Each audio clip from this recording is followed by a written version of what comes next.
বৃহস্পতিবার। আপনারা শুনছেন এবিপি বাংলা টিভি। আজকের বিশেষ খবর হলো, ওর সঙ্গে কোনো যোগাযোগ করা হয়নি। কুণালের দাবি খারিজ আন্দোলনকারী জুনিয়র ডাক্তারদের। জেনারেলের বডির বৈঠকের পর জানানো হলো জুনিয়র ডক্টরস ফরেন পক্ষ থেকে কুণাল ঘোষের দাবি খারিজ আন্দোলনকারী জুনিয়র ডাক্তারদের। কুণাল ঘোষের সঙ্গে কোনো যোগাযোগ করা হয়নি। এই আন্দোলন অরাজনৈতিক ছিল, অরাজনৈতিক থাকবে। জেনারেল বডির বৈঠকের পর জানানো হলো জুনিয়র ডক্টরস ফরেন্স পক্ষ থেকে। জুনিয়র ডক্টরস ফরেন্ট পক্ষ থেকে জুনিয়র চিকিৎসক কিঞ্জন নন্দ বলেন, কুণাল ঘোষ মহাশয় বলেছেন যে লালবাজার অভিযান নিয়ে মধ্যস্থ করার জন্য আন্দোলনকারীদের তরফ থেকে ওর সঙ্গে যোগাযোগ করা হচ্ছিল, কিন্তু সবার সামনে পরীক্ষা জানতে চাই, আমাদের তরফ থেকে ওয়েস্ট বেঙ্গল জুনিয়র ডক্টরস ফরেন্স তরফ থেকে কোনো যোগাযোগ ওর সঙ্গে করা হয়নি। এই বিষয়টা পরিষ্কার হওয়ার প্রয়োজন। আমাদের এই আন্দোলন সম্পূর্ণ অরাজনৈতিক ছিল, আছে, থাকবে। তাই কোনো রাজনৈতিক ব্যক্তিত্ব বা কোনো রাজনৈতিক দল যদি এর থেকে সুবিধা নিতে চায়, আমরা তার তীব্র প্রতিবাদ জানাচ্ছি। অপরে এক পড়ুয়া চিকিৎসকের বক্তব্য, আন্দোলনের যে মূল সুর অরাজনৈতিক। গতকাল সংবাদ মাধ্যমে যা উঠে এসেছে তা আন্দোলনের মূল সুরের সমর্থক নয়। গতকাল একটি সংবাদ মাধ্যমে আমাদের ছবি দেখানো হয়েছে এই বলে যে আমরা আন্দোলনকারীদের প্রতিনিধি হিসাবে মধ্যস্থতা করতে এসেছি। এর প্রতিনিধি হিসেবে যায়নি, WBJDF এর অনুমতি নিয়েও যায়নি। বিগত 3-3.5 বছর ধরে আমাদের ওপর যে অত্যাচার হয়েছে সন্দীপ ঘোষ এবং তার বিহানির দ্বারা, সেটা জনগণকে বিশদভাবে জানানোর জন্য ইন্টারভিউ দিতে গিয়েছিলাম তাদের আমন্ত্রণে। তারাই আমাদের আমন্ত্রণ করেছিল। সেইখানে আমাদের কাকতালীয়ভাবে কুণাল ঘোষ মহাশয়ের সঙ্গে দেখা হয়। আমরা কোনোভাবে WBJDF বা আন্দোলনকারীদের প্রতিনিধি হিসাবে মধ্যস্থতা করতে যাইনি। মঙ্গলবার জুনিয়র ডাক্তারদের লালবাজার অভিযান ঘিরে নজিরবিহীন দৃশ্যের সাক্ষী থেকেছে কলকাতা। শেষমেশ পুলিশ কমিশনারের সঙ্গে দেখা করে তার কাছে তারই পদত্যাগ দাবি করেছেন আন্দোলনরত জুনিয়র চিকিৎসকরা। তারপরে ওঠে বিবি গাঙ্গুলি স্ট্রিটে অবস্থান। এই আবহে মঙ্গলবার কুণাল ঘোষ দাবি করেন আন্দোলনকারীদের তরফে তার সঙ্গে যোগাযোগ করা হয়েছিল। তিনি বলেছিলেন, অত্যন্ত মানবিক দৃষ্টিভঙ্গিতে সংবেদনশীল মন নিয়ে মাননীয় মুখ্যমন্ত্রী গোটা বিষয়টির টার্চে ছিলেন এবং শেষ পর্যন্ত আমাদের যিনি নগরপাল রয়েছেন তার সঙ্গে জুনিয়র ডাক্তারদের যে প্রতিনিধি দল আলোচনার মধ্য দিয়ে আজকে ওই এলাকার ধর্ণা কর্মসূচি আপাতত ওইখানে শেষ হয়েছে বলে তারা জানিয়েছেন। সকাল থেকে তাদের তরফে যোগাযোগ ছিল এবং সেইখানে সংবেদনশীল মনোভাব দেখিয়েছিলেন যথারীতি মাননীয় মুখ্যমন্ত্রী এবং শেষ পর্যন্ত এই গোটা বিষয়টা আপাতত একটি বৈঠক সেইখানে হয়েছে। রাজ্য মেডিকেল কাউন্সিল পরপর ইস্তফা, সন্দীপের রেজিস্ট্রেশন বাতিলের দাবি, পিছিয়ে গেল বৈঠক। আরজি করে মহিলা চিকিৎসককে ধর্ষণ, রাজ্য মেডিকেল কাউন্সিলের বৈঠক পিছিয়ে দেওয়া তাৎপর্যপূর্ণ বলে মনে করা হয়েছে। আরজিকর কাণ্ডের আবহে রাজ্যের মেডিকেল কাউন্সিল থেকে সদস্যরা পরপর ইস্তফা দিয়েছে। সন্দীপ ঘোষ সহ আরজিকর কাণ্ডের নাম জড়ানো চিকিৎসকদের রেজিস্ট্রেশন বাতিলের দাবি উঠেছে। এই আবহে কাউন্সিলের বৈঠকও পিছিয়ে দেওয়া হলো বৃহস্পতিবার এবং শুক্রবার, 2 দিন এই বৈঠক হওয়ার কথা ছিল। বুধবার জানা গেল বৈঠক পিছিয়ে দেওয়া হয়েছে। তবে ওই বৈঠক পিছিয়ে দেওয়ার কারণ হিসেবে মেডিকেল কাউন্সিলের তরফে কিছু জানানো হয়নি। রাজ্য মেডিকেল কাউন্সিল থেকে দীপাঞ্জন বন্দ্যোপাধ্যায় নামের এক চিকিৎসক আগে ইস্তফা দিয়েছিলেন। সূত্রের খবর, বুধবার ইস্তফা দিলেন সুমন মুখোপাধ্যায়ও। তিনি কাউন্সিলকে লেখা চিঠিতে জানিয়েছিলেন সন্দীপ এবং অন্যান্যদের রেজিস্ট্রেশন অবিলম্বে বাতিল করা উচিত। তাতে কাউন্সিলের ভাবমূর্তি বজায় থাকবে। যদি তা না করা হয় তবে এই চিঠি তার পদত্যাগপত্র হিসাবে ধরে নিতে বলেছেন চিকিৎসক। চিঠিতে ওই চিকিৎসক আরও জানিয়েছেন, সন্দীপ সহ যাদের নাম আরজিকর কাণ্ডে প্রকাশ্যে এসেছে তারা তদন্তে নির্দোষ প্রমাণিত না হওয়া পর্যন্ত কাউন্সিল থেকে তাদের রেজিস্ট্রেশন বাতিল করা উচিত। তদন্ত চলাকালীন ও যদি ওই সদস্যরা কাউন্সিলের পদে থাকেন তবে তিনি কাউন্সিলে থাকবেন না। এর মাঝে মঙ্গলবার রাজ্য মেডিকেল কাউন্সিলের রেজিস্ট্রার মানস চক্রবর্তী বৈঠক পিছিয়ে দেওয়ার কথা জানিয়ে কাউন্সিলের সভাপতি সহ সভাপতি এবং সদস্যদের ইমেল করেছেন। তাতে বলা হয়েছে, আপাতত বৈঠকে পিছিয়ে দেওয়া হচ্ছে, কবে আবার এই বৈঠক হবে তা পরে জানিয়ে দেওয়া হবে। উল্লেখ্য, আরজি করে মহিলা চিকিৎসকের ধর্ষণ ও খুনের ঘটনায় রাজ্য রাজনীতি তোলপাড়।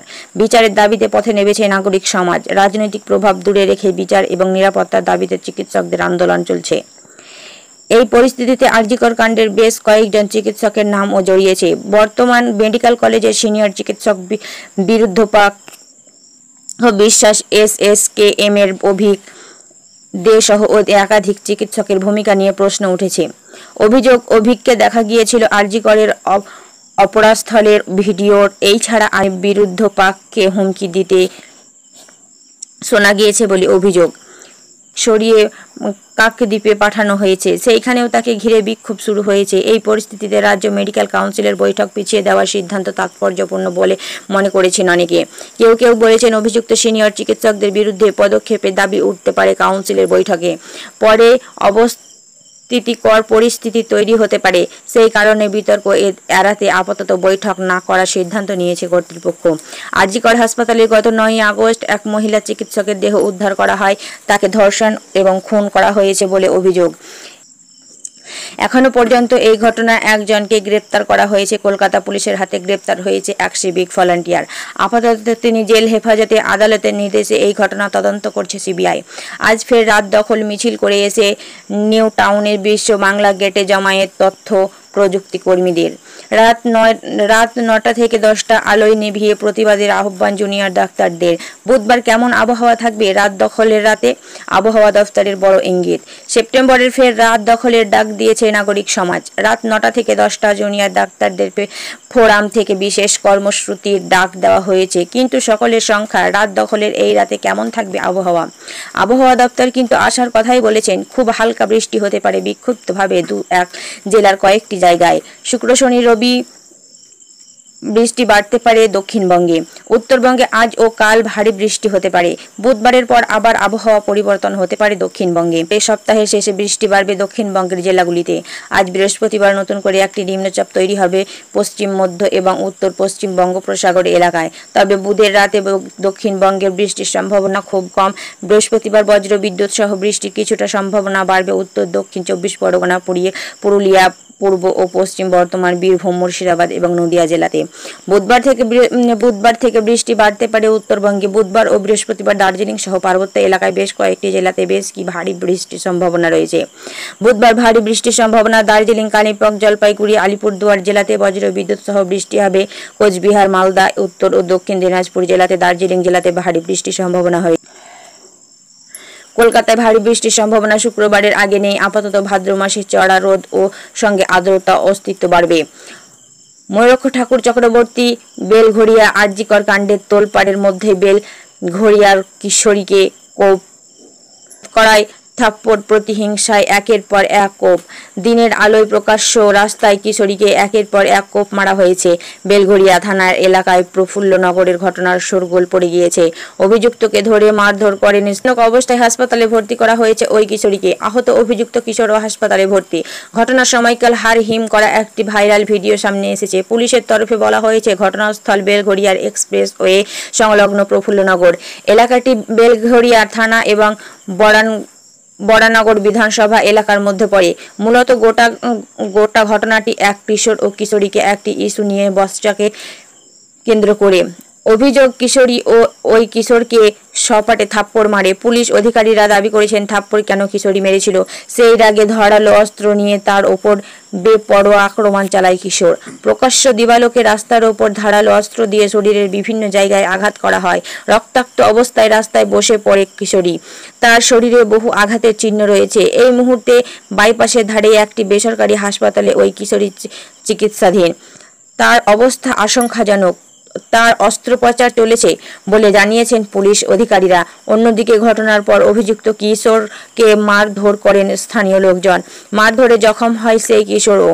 পুলিশের দাবি সেও এই মুহূর্তে হাসপাতালে চিকিৎসাধীন। গোটা ঘটনার পর বেলঘড়িয়া থানার অভিযোগ দায়ের হয়েছে। পুলিশের বক্তব্য, যেহেতু অভিযুক্ত এখন হাসপাতালে তাই এখন গ্রেপ্তার করা যাবে না। তার শারীরিক অবস্থার দিকে লক্ষ্য রাখা হচ্ছে। একটু সুস্থ হলেই তাকে গ্রেপ্তার করা হবে। এই ঘটনার পর বেলঘড়িয়া এক্সপ্রেসওয়ে অবরোধে করে রেখেছেন কিশোরী পাড়ার লোকজন। পুলিশ অধিকারীরা গিয়েছিলেন। তারা স্থানীয়দের বোঝানোর চেষ্টা করেছেন। আরজিকর কাণ্ডের তোলপাড় গোটা রাজ্য। বিচারের দাবিতে প্রতিদিন কার্যত আন্দোলনের ঢেউ উঠেছে রাজপথে। চিকিৎসক থেকে শুরু করে নগরের নাগরিক সমাজ, বিশিষ্ট জনেরা, শিল্পীরা, সমাজের বিভিন্ন স্তরের মানুষ আন্দোলনে সামিল হয়েছেন। এই আবহাওয়ায় শরীরের বুকে হিংসাত্মক এই ঘটনার শোরগোল পড়ে গিয়েছে। ঘটনার পিছনে কি কারণ আছে তা খতিয়ে দেখছে পুলিশ। এই প্রকল্পের জন্য পশ্চিমবঙ্গ সরকার 1,000 টাকা এবং 500 টাকা প্রতি মাসে মহিলাদের আর্থিক সাহায্য দিতে থাকে। 1,000 টাকা করা পাওয়ার যোগ্য এবং 500 টাকা করা পাওয়ার যোগ্য জানা যাক। 2000 লক্ষ্মী ভান্ডার এর টাকা দ্বিগুণ করেছেন সরকার। এইবার থেকে 500 টাকা নয় 1000 টাকা করে পাবেন এবং যারা 1000 টাকা পেতেন তারা 1200 টাকা করে পাবেন, এমনটাই সিদ্ধান্ত নেওয়া হয়েছে রাজ্য বাজেটে। আগামী 15 তারিখের মধ্যে সকলের টাকা ঢুকে যাবে। প্রত্যেকে লক্ষ্মী ভান্ডার প্রকল্পের স্ট্যাটাস বা টাকা ঢুকলো কি না সব দেখতে পাবেন অনলাইনে। কিভাবে স্ট্যাটাস দেখবেন নিচে সব দেওয়া আছে। আরজিকর কাণ্ডের প্রতিবাদে প্রথম থেকেই সর্বত তৃণমূল সাংসদ সুখেন্দু শেখর রায় বারবার বোঝাতে চেয়েছেন দলের লাইন না মেনে তিনি বিবেকের ডাকে সাড়া দিতে চান।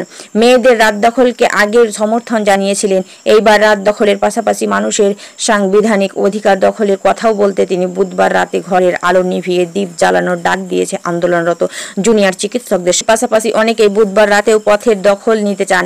আর সেই দুপুরে নিজেই এক্স হ্যান্ডেলে সুখেন্দু শেখর লিখেছেন, রাতের দখল নেওয়ার পাশাপাশি ভারতের সংবিধানের 21 নম্বর অনুচ্ছেদ উল্লেখ থাকা নাগরিকদের সম্মানের সঙ্গে বেঁচে থাকার মৌলিক অধিকারও চায়। এরপর গত রবিবার তিনি এক্স হ্যান্ডেলে পোস্ট করে মনে করা বাস্তিল দুর্গের পতনের কথা। সুখেন্দু লেখেন, 1789 সালের জুলাই মাসে বিক্ষোভকারীরা ধুলোয় মিশিয়ে দিয়েছিলেন বাস্তিল দুর্গ। জন্ম হয়েছিল ঐতিহাসিক ফরাসি বিপ্লবের। প্রসঙ্গত 1789 সালে 14 জুলাই উন্মত্ত ফরাসি জনতা ভেঙে দেয় প্যারিসের বাস্তিল দুর্গ। তারপরেই শুরু হয় ফরাসি বিপ্লব। এই বাস্তিল দুর্গ ছিল রাজতন্ত্র ইউরোপের মধ্যযুগীয় শোষণের প্রতীক। প্রশ্ন ওঠে, ইউরোপের সেই শোষণের যুগের সঙ্গে কি পশ্চিমবঙ্গের বর্তমান পরিস্থিতির তুলনা টানতে চাইছেন সুখেন্দু শেখর? এইবার সংবিধান মনে করে নতুন প্রশ্নের জন্ম দিলেন। তৃণমূল শাসিত বাংলায় কি মৌলিক অধিকার লঙ্ঘিত হচ্ছে বলে মনে করেন সুখেন্দু শেখর? নমস্কার। চ্যানেলটিকে আপনারা সাবস্ক্রাইব, কমেন্ট, লাইক অবশ্যই করবেন।